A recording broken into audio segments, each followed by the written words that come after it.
Super Rugby Saturday games. Don't know how many more of these vids there'll be for a while, guys, but we did get in some Super Rugby on Saturday. Some proper hidings in the games this week. 43-10, 49-14, 41-17. These are all pretty similar results. And unfortunately, one game called off. But yeah, I'll do another video, I guess, at some point about what's going on in Super Rugby, but we'll stick with the Saturday games for now. The first one is the Blues and the Lions. I went to this one. Now, the main reason I went to this one is because I thought, how often do you get to see an afternoon game at Eden Park Super Rugby? Pretty rarely. It's usually 7 or 7:30 kickoff. So I thought they've shifted the Sunwolves game to that slot. This game's earlier, so let's go. Glad I did, because yeah, there may not be any more games there for the foreseeable future, but it ended up being a bit of a hiding in terms of the Blues being able to really put the hammer down. And yeah, the Blues seem like a pretty good team this year, huh?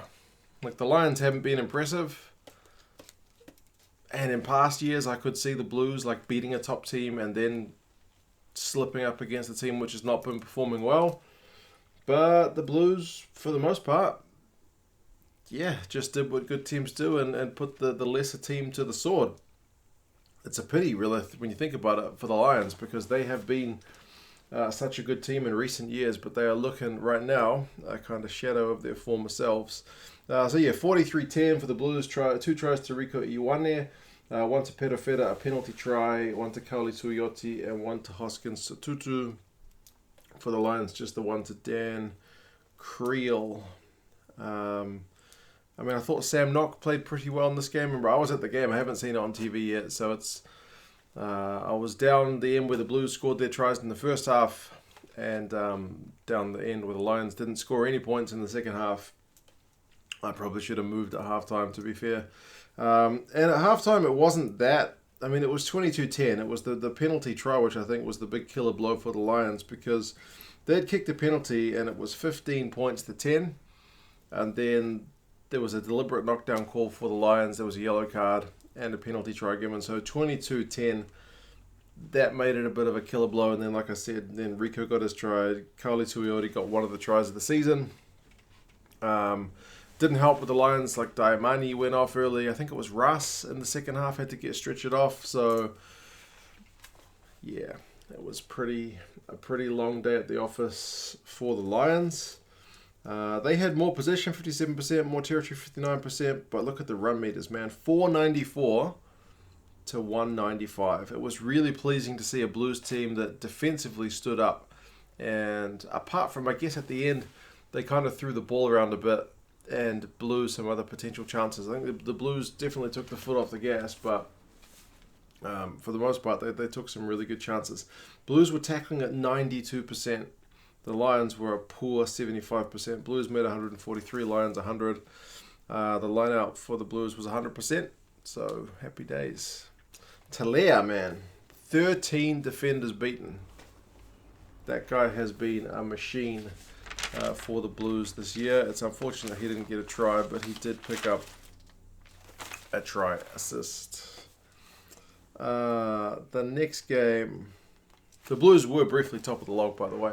The next game, Sunwolves Crusaders. I missed the start of this because I was still traveling back from the Blues game. When I got there, it was 20 minutes gone, and it was 7-0 up for the Crusaders, which doesn't seem like that much, given that the Sunwolves have been put to the sword by a few teams this year.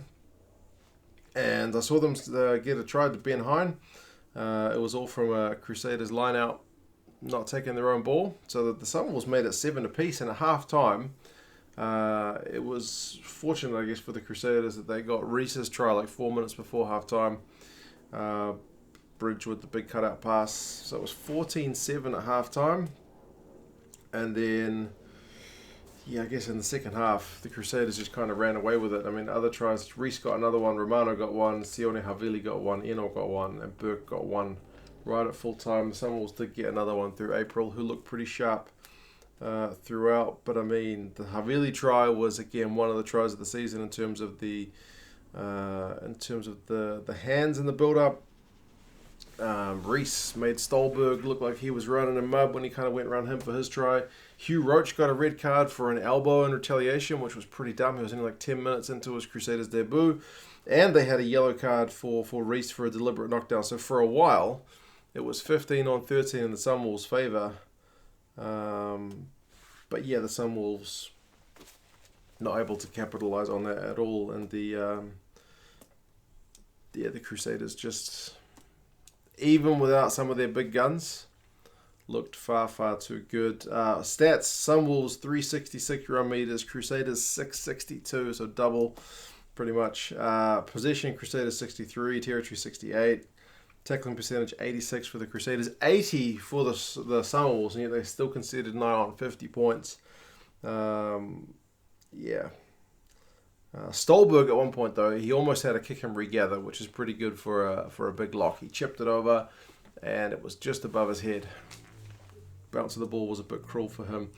April for the Sunwolves had 89 run meters, 5 defenders beaten and 2 clean breaks. Maybe his best performance in the Sunwolves jersey thus far. Fainganuku though, 13 defenders beaten just like Talia, 4 clean breaks, 98 run meters. So yeah, he looks like he's got a bright future ahead of him as well. So the Crusaders, also for a while, sitting on top of the log. The next one, and I live streamed this one, Reds Bulls. That was a weird game. It was all Bulls early on, and you wondered what the heck was going on with the Reds. Like, Papia got a try after Johnny Kotze had a break.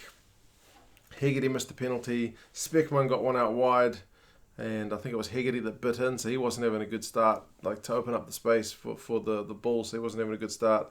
Waisatia got a yellow card for a late shot, and then Halant got a try during the yellow card.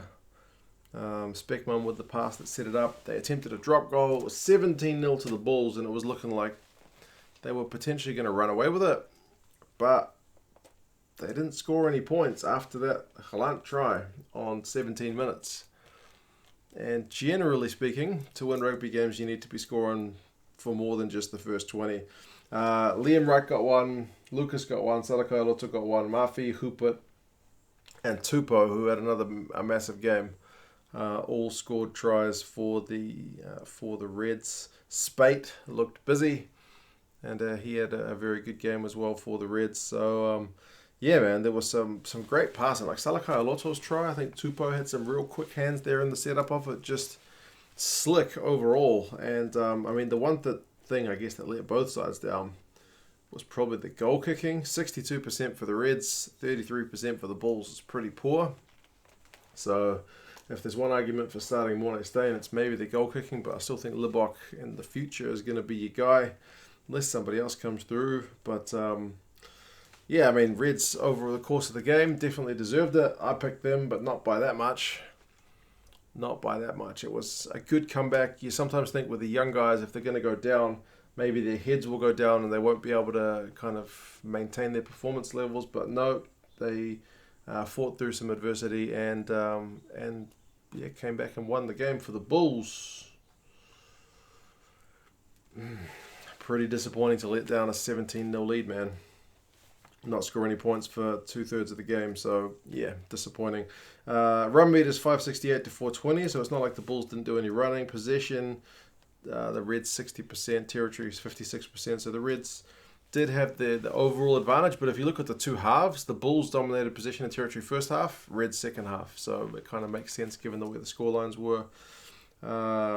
Penalties conceded, Bulls 14, Reds 5. That's a bit of a killer for the Bulls. The Bulls had to make a lot more tackles, 143 to 99. Tupou and Speckman. Interesting that like one's an out-and-out pacey winger and one's a big tight head prop. Both had a try and a try assist. So that's an interesting stat for that game. The Bulls and the Lions will both be heading back to South Africa now. Their tours have been cut short, but as I said, I'll talk more about that in another video.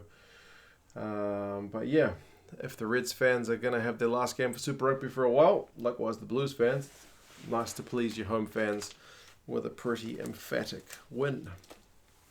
And the last game that got played was the Sharks Stormers. I watched this morning. Unfortunately, I was so intently listening to the broadcast saying that this game had been cancelled that immediately after that game they read out the score for this one. So I was spoiled to the score. I tried to avoid spoilers, but I couldn't do it. So this game was a bit ugly at times, and I feel like the Sharks maybe should have done a bit better in terms of clocking up some points early. But the Stormers did well to hang in there. And it started like 12 seconds in. There was a TMO call already for whether Johan de Toy should be red or yellow carded because he took out Schrader, who was going for a high ball. He just took him out in the air. And it's about the worst kind of dumb. Like, he wasn't jumping for it. He was way too early to be making a tackle. It was just clumsy, and yeah, he needed to make a call either way. Either jump up and legit compete for it, or just pull out, wait till he lands, and then smash him. But he did neither, so he ended up in the real bad place. Schrader went down, landed on his back. Would have only been a couple of more degrees if he'd landed on his head. The ref said that's yellow. The TMO said, I think you should take another look. He said, what's your recommendation? He said, I think that's red. The ref said, show me again. He said, no, I think the mitigating factor is it's his back. So Johan de Toy was lucky to survive that. And unfortunately for Schrader, he went off and didn't come back. So 12 seconds was his game. Unfortunate. The Sharks couldn't score any points during the yellow card. The Sharks missed the penalty not long after it, but they couldn't capitalise on the yellow card early. They did finally score a try. Fussy got the first one on 25 minutes, but the Stormers hit straight back with Yankees on 28. So that was a bit of a coach killer for the Sharks to concede. Pretty much like Augustus just got the ball from a kick and just ran it halfway back up the field, and then 2 passes later, Herschel Yankees was over for a try. So pretty disappointing. It was 7 apiece. Fussy's try though was really good. He picked a moment. Well, I guess it was Bosch that set him up with the pass to just go between Intubedi and Jamie Roberts. They just laid a hand on him, but you give him an inch and he will take you for a mile. Sharks missed a penalty on 31 minutes, but Kerwin Bosch slotted a droppy just after the 42-minute mark before halftime. So it was 10-7 at halftime.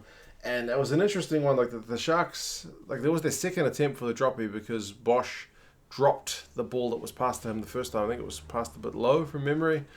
He dropped it backwards so they didn't lose possession. But they quickly slotted into formation for a drop goal, and he slotted it easily. Whereas the Hurricanes the other night were lucky to win a penalty. They had loads of chances to set for a drop goal, but didn't do it. So Sharks certainly showing you how it's done in that regard. Second half, the Sharks keep up with the boot to keep the scoreboard ticking over. A penalty on 49.